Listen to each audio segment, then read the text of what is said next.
So the time has come. We're leaving New Zealand and we're moving to the United Arab Emirates, to Dubai specifically. So cliche, I know. Well, I want to talk with you about the reasons behind this decision, why we're leaving New Zealand, and why we chose Dubai of many places in the world where we could be going. And I know this is not the normal, like, hey, Bitcoin's going to the moon kind of video, but I think it's important because the lifestyle and all that stuff also, I think, has a big impact on the total picture when we start talking about financial freedom and all this kind of stuff. So, the first reason for leaving New Zealand is, to be honest, just a bit of need for adventure. I'm feeling maybe a bit stagnant. I don't know. It's time to go out and do something a little more exciting than hanging out in Wellington. No shade, Wellington. We've had some good times, right? But it's time to go for an adventure. It's a bit too quiet here for me. And there's also the big problem for me as an immigrant into New Zealand, back when I was 16 with my mom. I'm very, very far away from my family. My mom has since left and moved back to America.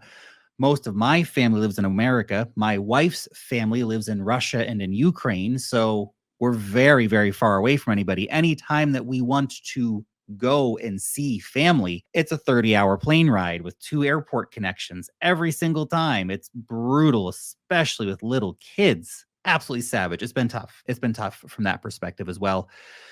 Not a lot of people even want to come visit us. Even, hey, I'll pay for your plane tickets. It's just so far away. Yeah, I know it's far away. I've just flown here. Anyway, it's challenging. It's been challenging, right? So there's the need for adventure. Like, look, I'm almost 40. Okay, we're getting up there, right? But I, throughout my lifetime, have been a person who's traveled a lot. I've been to probably 40 countries or something like that already. I love traveling. I love adventure. And I've lived in multiple other countries. I've lived in Hawaii. I've lived in Ukraine. I've lived in Russia. I've traveled extensively. I mean, I been to Thailand a dozen damn times.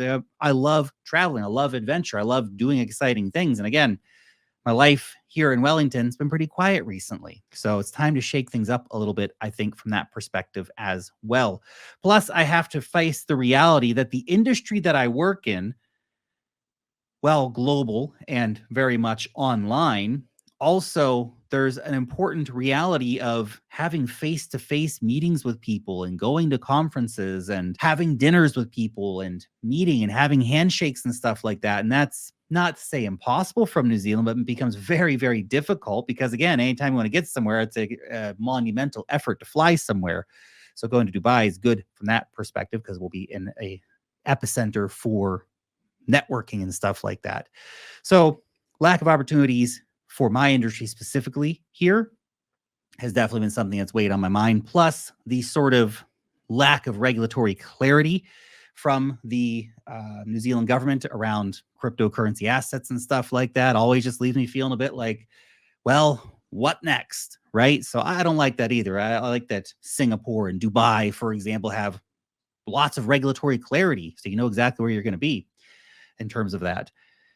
Another thing is back when we had the Mexican beer crisis, New Zealand had some pretty harsh lockdowns. I mean, I know a lot of places did, but see, the thing is, we're a small, isolated island country, very, very far away from, well, everything else, right? It's a blessing and a curse sometimes because we were domestically, for a lot of the time that the rest of the world was going crazy, life was pretty much normal here. But the problem is that we were kind of stuck in a green prison, if you will, because you could leave the country anytime you wanted. The problem was you couldn't necessarily get back in when you wanted to. And if you could get back in, you had to wait for 2 weeks in a quarantine hotel. But it was like a lottery system. And there were stories of people who were, okay, your family members on their deathbeds, they have to fly to the UK or fly to the United States to go see your family. And then you're over there and, well, now you might not be able to get back in New Zealand for 3 to 6 months or something like that. So that's problematic. I didn't like that very much. So, it's just one of these, it's not a deal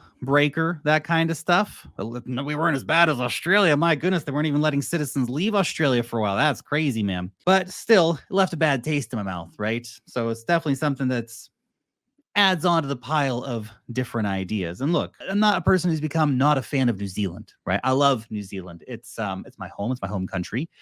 I grew up in the United States, but New Zealand's home, man. It has been for a very, very long time, and it will always be home to me. And my guess is that after a few years, we'll probably come back. The initial idea is we're going to go to Dubai for 2 years. If we like it, cool, we'll stay. If we don't like it, we'll leave. Maybe we'll go to Singapore or something after that. Maybe we'll just come back to New Zealand. Okay. New Zealand's great for a variety of reasons. It's super chill. It's just a very nice country to be, good standard of living. The government and stuff, it's like not crazy with censorship and, we're okay. We do okay here in New Zealand, right? It's not perfect like anywhere, but New Zealand's also pretty good. And it's my home. So it's got that going for it. Just not right now, right? Time to go and do something else for a little bit. So lots of love, New Zealand. We'll see you next time, mate. But for right now, we're going to go have an adventure. Now, that's why we're leaving New Zealand, right? Why we're not deciding not just to stay here and just do all that stuff. But then the question becomes, okay, Lark, you're leaving New Zealand, but why the heck are you going to Dubai, man? Why not go to Thailand or some such place like that? Well, Portugal or something. Look, we went back and forth a lot on a lot of different options, right? Do we want to go to Ireland? Guys, if you live in Ireland, holy cow, what is up with your weather there? I don't even get it. Like, I thought I lived in a bad weather town. That's like next level. Anyway, we looked at a lot of places. It could be Portugal. They've got beneficial tax arrangements and stuff like that. Could have been Italy. Italy's got some nice deals. Switzerland's got some nice deals in terms of good quality of life and good tax deals and crypto friendliness, etc., stuff like this. So there's definitely some attractive places in Europe that we thought about. Singapore is still pretty high on the list. We may even go there again if we don't like Dubai. We might go move relatively quickly, even might just only stay in Dubai for a year and then go to Singapore, for example. Could happen. We'll see. But of course, one of the big things that come to your mind when you think about Dubai is taxes, taxes, taxes. The fact that there are no capital gains tax on crypto and no income tax in Dubai means that my ability to generate a higher net worth becomes much bigger, much quicker, right? The 39% tax that I pay here in New Zealand has been a bit lame, to be honest. So haven't been the biggest fan of that. It's like, 39%, just like it just gets a big number, man. If it was like 25%, 20%, which is about the rates in Singapore, by the way, it's like, okay, fair enough. I'll contribute to society. 40% is like you're taking almost half my money. And then you look outside and it's like, oh, but you're canceling all the public infrastructure projects and the roads aren't even that nice. Like, where's all this money going, man? Anyway, it'll be interesting to not have to pay taxes for a while. We'll still have taxes on the newsletter business. It's a 9% business tax. But the crypto and a lot of the other stuff currently getting taxed at 39% will go down to 0%. So that's going to make a pretty big difference to the bottom line. Dubai, I think, is very well situated for us in the world, for the family. We don't want to go live in Russia. We don't want to go back and live in the United States.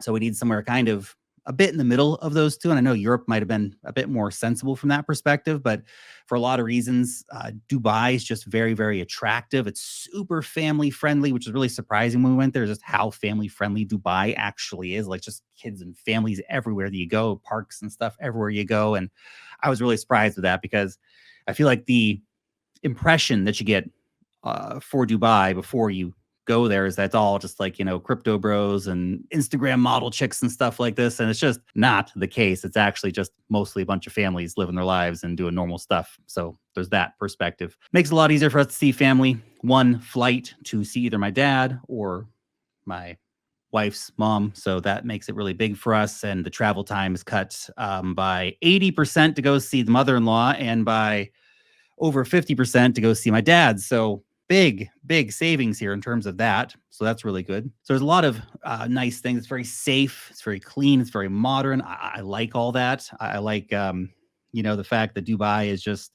so wildly safe.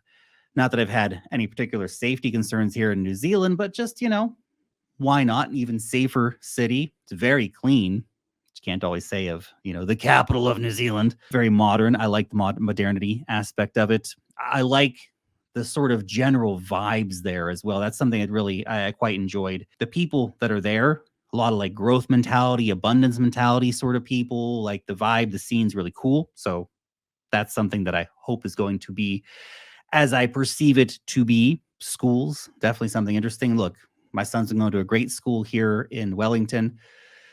That being said, the school we've got him into in Dubai is like big time, the next level, without a doubt. Dubai, better healthcare system. New Zealand's going through something like a healthcare crisis right now where they can't keep nurses, they can't keep doctors. Emergency room waits are like We had a friend who went in for an emergency. They were waiting for 12 hours at the emergency room. Can you imagine that? It's insane. It's craziness, man. And again, paying 39% taxes. And I look at taxes as like, it's the service fee that you pay for living in a country.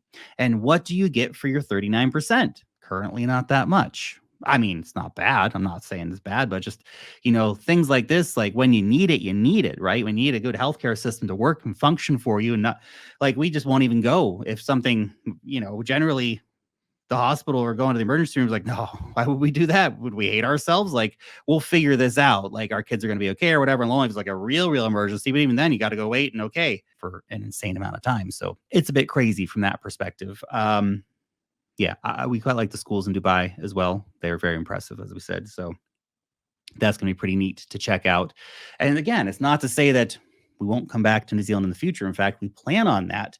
It's just that, let's go check out and see what other things are like for a while, live in another place. And it's going to be a very different experience living in a different country with our kids, because we've only lived with the kids here in New Zealand. So very different from when it was just me and my wife. We'd go places and okay, and now it's us. But now with kids, it's a very different. You see things differently. You look, okay, where's got the best schools? Where's got great healthcare system for when your kid gets sick? Can you actually get help in a reasonable amount of time? Stuff like that. Also, weird fringe benefit, but if you haven't been to Dubai, it's almost become a Russian-speaking city. There are so many Eastern Europeans, whether Russian or Ukrainian or Belarusian or Kazakhs or whatever there. It's actually got pretty crazy pretty quick. Certain districts of town, you will hear Russian spoken in the street almost more than any other language, which my wife's Russian. Our children speak Russian. I speak Russian.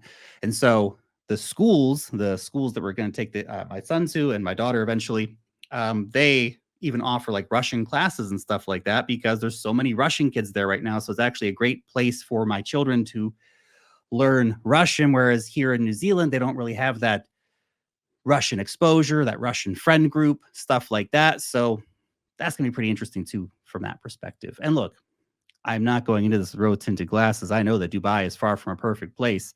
It's hot. The summers are ridiculous. We're probably going to have to leave for 3 months a year just because it's too dumb in the summer. Like 40-degree heat, 45-degree heat with humidity feels like it's in the 50s. Come on. Air quality, not the best, especially if it's going to be, we're spoiled here in New Zealand with air quality really, really good all the time. Dubai, not so much. So, look, I understand these things. There are more traffic problems, and right, okay, I get it.